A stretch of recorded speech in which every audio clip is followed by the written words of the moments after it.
மாலை முரசு நேயர்களுக்கு வணக்கம். இன்றைய பங்குச் சந்தை நிலவரம் பார்க்கலாம். நிஃப்டி பொறுத்தமட்டில பார்த்தீங்கன்னா, தொடர்ந்து ஒரு சைட்வேஸ் மார்க்கெட்டா இருந்தது நேத்து முழுக்க. ஸோ, கொஞ்சம் வொலட்டிலிட்டி ஜாஸ்தியாவும், அதே நேரத்தில வந்து பார்த்தீங்கன்னா, சைட்வேஸாவும் மார்க்கெட் இருந்தது. மார்க்கெட்ல அதே நிலை இன்னைக்கு தொடர வாய்ப்பு இருக்குன்னு நெனைக்கிறேன். ஸோ, கொஞ்சம் நீங்க வந்து கேர்ஃபுல்லா ட்ரேட் பண்ணணும். ஆப்ஷன் பையரும் செல்லரும் 2 பேருமே சரி.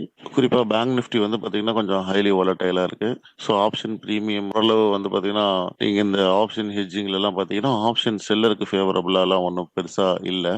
ஆப்ஷன் பையருக்கு ஃபேவரபிளா தான் இருக்கு hedging பொறுத்தமட்டில.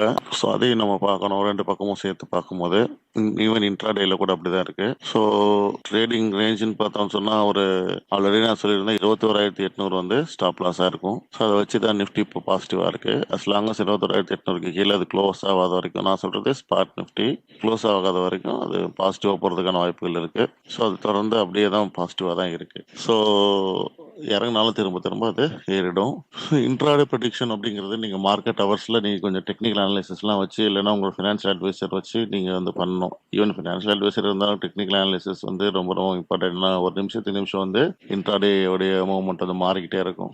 Over the long term பொறுத்தமட்டில உங்களுக்கு உங்களுக்கு ஆல்ரெடி சொல்லிட்டு ரெசிஸ்டன்ஸ் லெவலுக்கு வந்திருக்கு market. So but up side வந்து கொஞ்சம் லிமிட்டட் தான். பட் இந்த வருஷம் வந்து பெருசா இறங்குறதுக்கான வாய்ப்புகள் இல்ல. அடுத்த வருஷமோ இல்ல அதுக்கு அடுத்த வருஷமோ தான் அதுக்கு ஆக்ஷன் கொடுக்க வாய்ப்பு இருக்குன்னு சொல்லியிருந்தேன். ஸோ எஸ்ஐபி இன்வெஸ்ட்மெண்ட்டை நான் வந்து என்கரேஜ் பண்றேன். தாராளமா பண்ணலாம். ஃப்ளெக்ஸி கேப் ஃபண்ட்ல போடலாம் நீங்க. இல்ல லார்ஜ் கேப் ஃபண்ட்ல போடுறதுக்கு பதிலா மியூச்சுவல் ஃபண்ட்ல வந்து ஃப்ளெக்ஸி கேப்னு சொல்லி இருக்கும்.